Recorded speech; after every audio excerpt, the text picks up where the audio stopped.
Ce matin, à travers l'univers de la bande dessinée, on va plonger dans un parcours particulier d'un BDiste autodidacte, Chahine Ladjouz. Bonjour. Bonjour, merci de m'avoir invité. Merci à vous d'avoir accepté notre invitation. Avec plaisir. Ça fait 8 ans que vous n'êtes pas venu en Oui, ça fait 8 années, oui, effectivement. C'est les retrouvailles? Oui, c'est les retrouvailles dans la joie. Puis c'était la nostalgie qui m'avait poussé à revenir ici parce qu'à un certain moment, on ressent le besoin naturel de revenir là où on a fait ses premiers pas. Comment c'était ces retrouvailles? Très bonne franchement. Des amis, la famille, voilà. Et puis j'espère revoir d'autres amis, Inch'Allah, sur le FIBDA. Voilà. Justement, le FIBDA, c'est une des raisons de votre présence en Algérie. Donc vous participez à cet événement international qui va débuter le 1er octobre au niveau de l'esplanade de Riyad El Fath. Donc vous arrivez avec un programme. Quel est le programme? Alors normalement, si je ne me trompe pas, il y aura des conférences. Et puis il y aura aussi des ateliers qui sont avec des cours qui sont dispensés un peu partout, soit sur l'esplanade de Riyad El Fath, soit comme dans mon cas à l'école des Beaux-Arts d'Alger, où je donnerai normalement une conférence sur la façon de faire une comic book cover, une couverture de bande dessinée comique. Ça a l'air passionnant, donc oui, on sera au rendez-vous normalement. Donc pour revenir sur votre parcours, Chahine, donc la BD, c'est comment? C'est un hasard? Vous êtes architecte de formation? Je suis architecte de formation. Vous étiez même major de promo, c'est ça? Proposé à l'excellence. Proposé à l'excellence. Proposé à l'excellence, ça veut dire, quelle est la différence entre un major de promo? La proposition à l'excellence, c'est un petit peu un filtre, c'est un tamisage entre des projets qui sont estimés comme étant porteurs, réalisables, beaux, esthétiquement qui se tiennent, et puis qui sont soumis à une délégation d'officiels qui viennent voir, voilà, comme dirait l'autre, la crème de la crème, ce qu'elle a proposé à la fin de son cursus universitaire. D'ailleurs, entre 2002 et 2005, vous étiez architecte junior dans un bureau d'études. C'est ça, de M. Barli. Voilà. Vous résidez de l'autre côté de la rive. Oui. Comment vous vous êtes retrouvé dans la BD? Alors la BD pour moi, ça a été toujours... à la base, je ne savais pas du tout dessiner. Hein, c'est tout simplement par, on va dire, envie, pour ne pas dire jalousie, parce que j'avais un camarade qui dessinait super bien. Et je voulais faire comme lui. Donc j'ai commencé à dessiner et par la suite c'est devenu une passion. Donc même si j'ai par la suite été, on va dire, orienté vers l'école polytechnique d'architecture et d'urbanisme, l'EPO, je n'ai jamais perdu de vue ma passion pour le dessin, pour la bande dessinée bien sûr. Et la première BD, elle est devant nous d'ailleurs, oui, c'est Raïs Hamidou. Oui. Raïs Hamidou. Déjà vous étiez... C'est une BD qui a marqué votre parcours. C'est ma toute première BD, c'est un pied à l'étrier dans le domaine de la BD entre guillemets professionnelle. Je dis entre guillemets parce que je ne m'estime pas encore professionnel à l'époque, hein, parce que quand on revoit son travail toujours en tant que professionnel avec un œil critique, ce qui nous saute aux yeux, c'est toujours les défauts. Je dis, elle vous a marqué parce qu'elle vous a valu le premier prix du FIBDA en 2000. Exact. 2010, c'était 2010. Ouais. 2010. 2010. Oui. Et donc, c'est quoi le contenu exact de Raïs Hamidou? Vous parlez d'un personnage, de l'histoire. Quel est le public ciblé pour ce genre de BD? Le public ciblé est essentiellement, je pense, adolescent, hein, même si bien sûr c'est ouvert à tout le monde, hein, à tous les curieux ou amateurs. On peut la montrer, hein, oui, bien BD, sûr. Voilà, je vais la tenir comme ça, histoire d'être cadré. Et puis, c'est un récit qui est plutôt fantasque, héroïque fantasy. Hein, d'ailleurs, le scénario, c'est Monsieur Selim Zerdani qui l'avait écrit. Moi, je ne suis que l'illustrateur, en fait. Hein, je viens juste dessiner ce qui a été mis par des mots sur les pages. Vous intervenez quand même dans le contenu ou pas du tout? Plus sur le storytelling. En fait, le storytelling, c'est la façon que l'artiste a d'interpréter ou de cristalliser, on va dire de façon picturale, les mots qui sont écrits par le scénariste.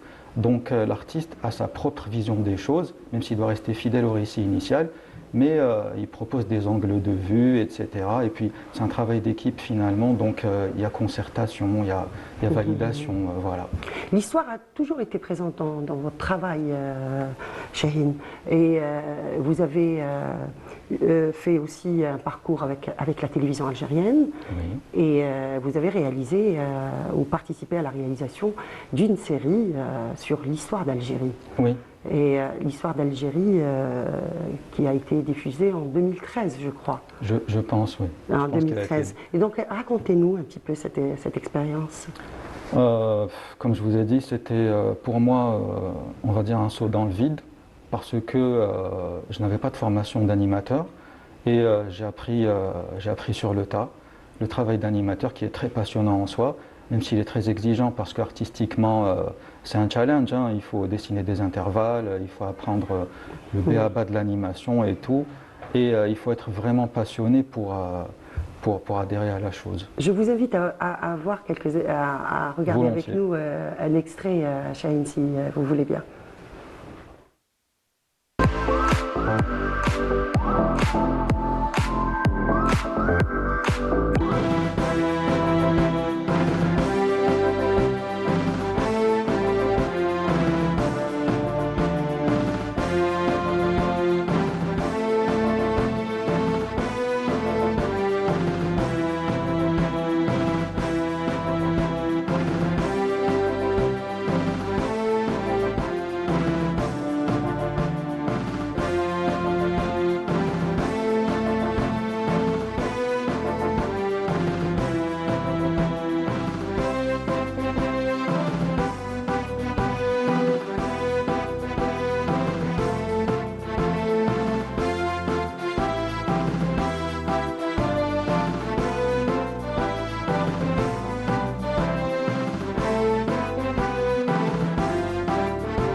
سلام الله عليكم أحبائي. أدرك أنكم تجولتم يوما في ربوع الجزائر وصادفتم آثارا وأطلالا، فتساءلتم لمن هذه يا ترى، ولأي مدينة كانت، وأي حضارة مرت من هنا، وهل رحب بها أهلها أم قاوموها. وقد حدث يوما أن سمعتم بأحدهم ينادي ماسينيسا يوغرطا عبد القادر الرئيس حميد العربي بن مهيدي. فمن هم يا ترى؟ هل هم أبطال من هذا القرن أم من قرون غابرة؟ وما أنجزوه كي تخلد أسماؤهم ويفتخر بها أحفادهم؟ يقال أن أحد أجدادي يدعى طارق قد فتحت على يديه بلاد الأندلس. يا ترى متى كان هذا وكيف تم له ذلك؟ يزعمون أن الأسطول البحري الجزائري أرعب أساطيل العالم. هذه مزحة، هي حقيقة أم خيال؟ وما سر ثورتنا التحريرية الكبرى التي تغنى بها الشعراء Voilà, donc Chérine, c'est quand même une belle expérience. Oui, c'était une belle aventure, bien sûr. C'était une très belle aventure. Cela nous ramène à la question que je voulais poser tout à l'heure. Quel est le rôle de la bande dessinée, du dessin animé dans cette transmission de la mémoire? Parce que là, on parle de personnages historiques, Oui. de l'histoire d'Algérie. Quel est le rôle de cet art? Je vous dirais comme toute forme d'art, vous savez, l'art a différents visages, différentes formes, et son rôle primaire, c'est d'apporter soit une information, qu'elle soit une émotion ou une véritable information, et dans ce cas, c'est une information historique. Et son but, je pense, enfin, Je pense que c'est la vulgarisation, si vous voulez, pas dans le sens péjoratif, du savoir, de l'histoire, pour intéresser les gens, pour susciter de l'intérêt chez les jeunes générations, connaître leur histoire, qui est un héritage culturel énorme et très important, et toucher un maximum de public possible. Il y a à faire, hein, en plus. Bien sûr, bien sûr. Beaucoup d'inspiration. L'histoire d'Algérie est très riche. Donc, il y a du travail à faire, en tout cas, dans ce sens. En attendant, vous avez fait aussi un travail sur le conte africain, avec une grande boîte américaine. Qui s'appelle Papanzounou, c'est ça? Le conte de Papanzounou. Alors c'était avec M. Djilali Biskri et Narcisse Youmbi.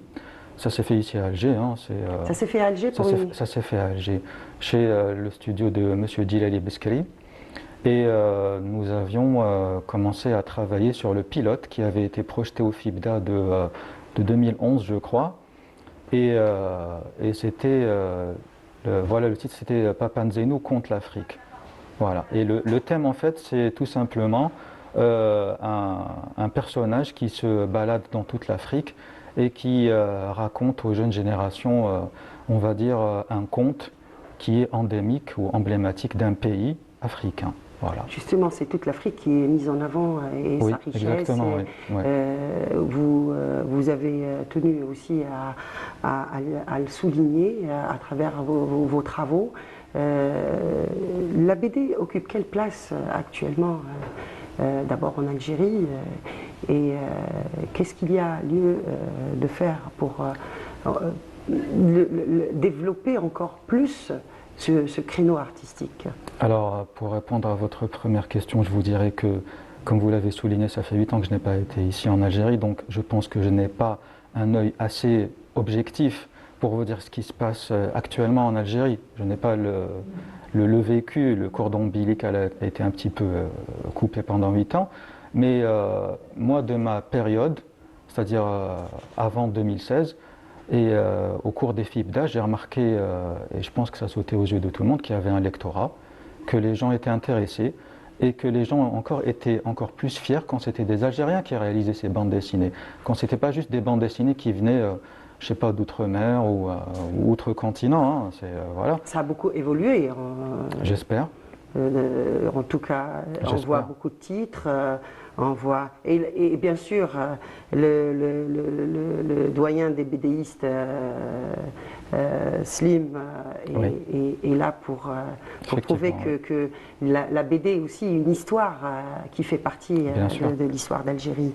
Vous avez travaillé aussi pour le compte d'une grande boîte américaine, Aspen Comics, et diffusé la production sur une célèbre plateforme de films, pour ne pas la citer. Donc là aussi, c'est un saut, mais pas dans le vide cette fois-ci. Le saut dans le progrès et le développement. C'est un challenge. C'est à chaque fois, vous savez, une bande dessinée, pour moi, c'est à chaque fois, c'est un challenge. Un challenge parce que vous êtes appelé à être au diapason, on va dire, artistique avec tout ce qui se fait actuellement. Il faut être bon, il faut être même très bon. Et donc, juste d'un point de vue artistique, c'est toujours un challenge. Et ensuite, il faut réussir à créer assez d'intérêt dans la composition de l'image, de votre page, de vos cases, etc., dans votre storytelling, encore une fois, pour que les gens adhèrent à votre façon de voir les choses. Et puis, qu'est-ce qui vous inspire ? Ce qui m'inspire, c'est... alors moi, je suis très nostalgique, hein, donc je suis plus, on va dire, même si je ne suis pas un mangaka, ni personnellement un otaku dans l'âme, mais j'aime bien les anciens mangas des années 80-90, où je trouve qu'il y avait réellement un grand savoir-faire par rapport aux dessins animés actuels qui souffrent d'une certaine platitude. Bon, ça, les puristes vous diront que oui, mais les jeunes générations peut-être ne voient pas la différence. Voilà. On peut classer votre style dans quel registre ? À cheval entre les deux, entre le comic book américain et le manga. Voilà. Et vous arrivez au FIBDA avec une production, avec Oui. C'est un nouveau comic sur lequel j'ai commencé à travailler, cela fait 3 ans déjà. Je suis au 8e tome, bientôt le 9e, Inch'Allah, et ça s'appelle Boom Queens. Et c'est un pur comic book américain qui sera, Inch'Allah, édité aux États-Unis. Qui raconte à peu près. C'est un dystopique, ça veut dire on va dire un conte futuriste, si vous voulez, et dont les héros sont 3 héroïnes. C'est des femmes qui viennent régler leur compte pour mettre, on va dire, le mal à bas. Voilà. Justement, en parlant de mal, il y a quand même un petit peu de violence dans certains dessins. Oui, oui. À mon avis, c'est fait dans un but particulier, je suppose. Oui, c'est fait dans un but particulier. Alors, bon, bien sûr, il y a des catégories de lecteurs aux États-Unis. Hein. Bien sûr, les comic books ne sont pas accessibles, je veux dire, à n'importe qui. Mais vous savez, la violence fait partie de notre quotidien, qu'elle soit par l'image, par l'action, par le verbe, dehors, chez vous. Et puis, à l'ère du numérique, je pense que ce genre de choses est tellement vulgarisé, malheureusement, que, on va dire, la violence devient presque une forme d'expression, d'exutoire chez quelques-uns. Et même s'ils ne peuvent pas s'adonner à cette forme de violence de façon comme ça, manifeste au grand jour, ils ont recours à ce genre de support qui est la bande dessinée et tout pour trouver cette violence, même si elle n'est pas encouragée de façon explicite. Voilà. Chahine, vous êtes de l'autre côté de la rive, vous avez acquis une certaine expérience. Comment voyez-vous aujourd'hui ces ponts entre l'Algérie et les Algériens qui résident à l'étranger? Moi, je vous dirais tout simplement, de par mon expérience personnelle, que les ponts sont plus forts et les frontières sont plus faibles parce qu'à l'ère du numérique et du dématérialisé, les frontières quasiment n'existent plus, si ce n'est géographiquement, je veux dire, mais maintenant il est très facile d'accéder à des maisons d'édition, qu'elles soient américaines, coréennes, etc. Modestement, je pense que je suis l'exemple puisque j'ai été approché par des Américains alors que je ne connais personne, voilà, j'ai pas été pistonné, c'est juste l'art qui vient, je veux dire, attirer un certain lectorat et puis voilà, c'est l'offre et la demande tout simplement. Des projets en Algérie? Je ne sais pas encore, mais j'espère, pourquoi pas, bien sûr. Dans le domaine peut-être de la formation, est-ce que la formation est un vecteur essentiel dans ce domaine? Bien sûr. Vous êtes autodidacte, donc j'aimerais bien avoir votre avis en tant que... En tant qu'autodidacte, je vous dirais que l'apprentissage de la BD, je l'ai fait vraiment à ma manière, à ma sauce. Et ça prend du temps. Ça prend du temps parce qu'il faut faire des expériences propres, il faut tomber, se relever, etc. Mais le propre d'un cycle formateur, c'est l'efficacité. On vous propose un certain temps d'apprentissage, un cursus.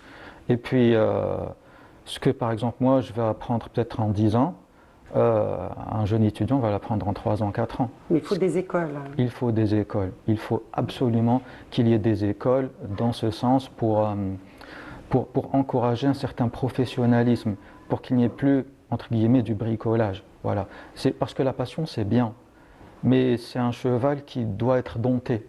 Et c'est là peut-être que les ponts vont être sont possibles oui. Dans le domaine de la formation entre les Algériens qui ont une expérience et des compétences algériennes ici aussi. Il y a beaucoup de compétences. Comment voyez-vous un petit peu le paysage artistique dans ce domaine ici en Algérie? Moi, je pense que le paysage culturel et artistique en Algérie est appelé... dans le domaine de la BD. Dans la BD, oui, bien sûr, j'entends. Est appelé à se promouvoir, à évoluer. On a vu juste avec le FIBDA que les premières années étaient au niveau du balbutiement, bien sûr, parce que les gens ne savaient pas ce qu'était le FIBDA, ce qu'était une BD, est-ce qu'il y avait une production nationale, il y avait des a priori. En tout cas, ça attire beaucoup de monde. Ça attire beaucoup de monde, les gens sont intéressés, puis les gens sont surtout fiers de voir qu'il y a une empreinte, il y a une identité algérienne sur chaque BD, et puis la passion est là, l'art est là, voilà, je veux dire, tous les ingrédients pour que le feu sacré s'exprime au grand jour est là. Il faut juste qu'il y ait les moyens, tant physiques qu'immatériels. Voilà. Très bien. Et pour terminer, vous avez un projet en cours, la saga Boom. La Sagan Boom Queens, Sagan voilà. Boom.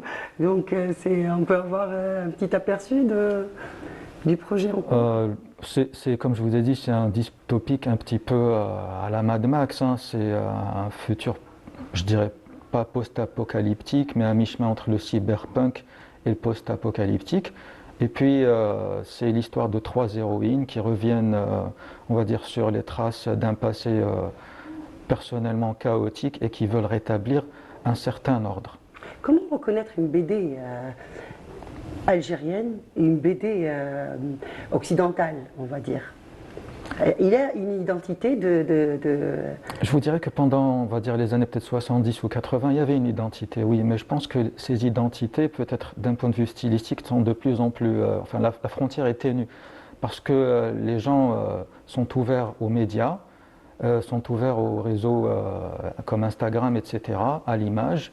Et puis les gens veulent apprendre, les gens veulent avoir le style d'un comic book américain particulier, d'un artiste particulier, d'un mangaka particulier, et ils essaient d'embrasser à bras le corps ce style. Donc l'identité, peut-être qu'elle ne s'exprimera pas, à mon sens, par le style, mais par le contenu. On va dire d'un point de vue socio-culturel, refléter la culture et la société algérienne, ou tout simplement l'histoire à travers ces grands personnages. Quelle place occupe la BD dans le paysage de l'entrepreneuriat culturel? Moi je dirais que la BD en général peut être un tremplin pour mettre sur le devant de la scène peut-être cinématographique. On a vu récemment avec les grands blockbusters Marvel, DC, etc. Qui attirent beaucoup de personnes et qui à la base n'étaient que des bandes dessinées. Maintenant ça touche un énorme public et puis ça s'étale au grand jour sur la toile et je pense que c'est un filon qui est de plus en plus exploité. C'est un support. Merci beaucoup, Chahine. C'est moi qui vous remercie. C'était passionnant, ça nous donne envie en tout cas, n'est-ce pas Radia, d'aller faire un petit tour au FIBDA le 1er octobre. Je rappelle, c'est le 1er octobre. C'est du 1er au 5 octobre. Voilà. Donc merci pour encore une fois. Merci à vous. À très bientôt. Inch'Allah, merci beaucoup.